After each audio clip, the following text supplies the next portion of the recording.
And आज हम देखने वाले बहुत ही अद्भुत सब्जेक्ट, सुपर नेचुरल ऑथोरिटी।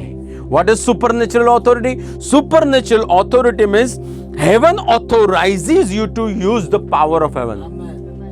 स्वर्ग आपको अधिकार देता है कि आप स्वर्ग का सामर्थ्य उपयोग में ला पाओ। And what is power? Power is a supernatural force of God to do God's work. सारे जितने भी एनिमल्स है, सबका अधिकार परमेश्वर के पास है। दूतगण का अधिकार परमेश्वर के पास है। मनुष्यों के ऊपर का अधिकार परमेश्वर के पास है। परमेश्वर का वचन आखिरी है, स्वर्ग के अंदर और पृथ्वी के अंदर।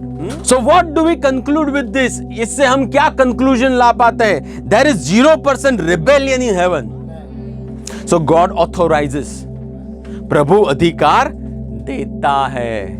सो इसका यह मतलब हुआ, if you are not authorised you can't be in the heaven, so you can not be also in the earth. So God is a God of law and order, as much as that He can remove you from your position that compromises His standard.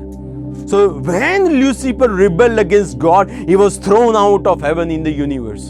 जब उसको कहीं पे जगह नहीं मिली तो ढूंढते ढूंढते ढूंढते लाइफ कहाँ है? लाइफ अर्थ पे है। Let us go to the earth, right? And he was not authorised in heaven. Remember ये स्टेट क्या था? He was not authorised. प्रभु ने उसको नहीं बोला था तू स्वर्ग में रह पाएगा, तो स्वर्ग में कोई जगह नहीं। प्रभु ने वैसा भी नहीं बोला था तू पृथ्वी पर जा। सो पृथ्वी पर भी ही was not authorized. Hello, he was illegal entity. So when he came on the earth, he came with his nature. तो प्रभु ने पृथ्वी के चलाने के लिए जिसको अधिकार दिया वो थे आदम और हवा. So now Adam and Eve were the couple to bring God's rule on the earth and by walking and being with God. So जब शैतान को नीचे फेंका गया, अधिकार प्रभु ने ले लिया, लेकिन सामर्थ तो उसके पास थी. So Genesis 3 started from witchcraft. Power without authority is witchcraft.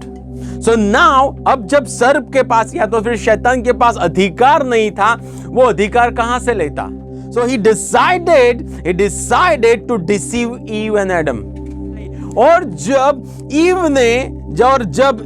ने शैतान का मान लिया, शैतान का जो स्वभाव था, कुटिलता थी, वो ईव के अंदर आई और ewe she started to rebel against God.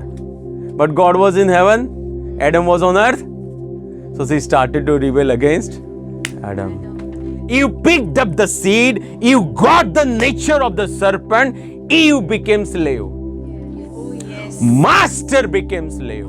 और आदम ने जब आया, Eve and Adam became slave of who was once upon a slave. जो मास्टर था, जो मालिक था पृथ्वी पर, प्रभु ने जिसको रखा था केयर टेकर, जो मैनेजर था, वो गुलाम का गुलाम हो गया.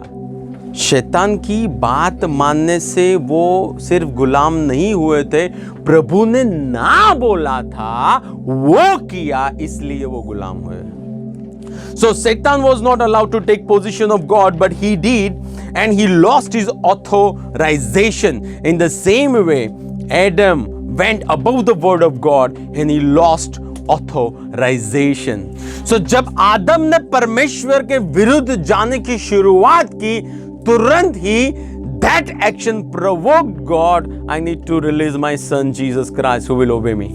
Till the last breath, Jesus obeyed his Father, so was able to exercise his authority over everything in the earth. सवाल ये, who can give authority? One who has authority can give authority. Now the question is, how can you get authority? Number one, by being born again. Now once again, यीशु के राज में मैं master दुष्ट आत्मा के ऊपर बन गया हूं. Number two, by obeying his word. तीसरी बात, by obeying your spiritual authority. Number 4, by dying in the flesh. What are the benefits of supernatural authority? Number 1, heaven knows you and will stand by you. Don't sin, right? Number 2, authority will stand by you. Hell is scared at your presence.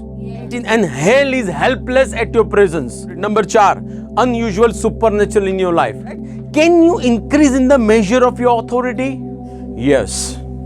क्या आपके अधिकार है उसमें आप बढ़ोतरी में बढ़ सकते हो?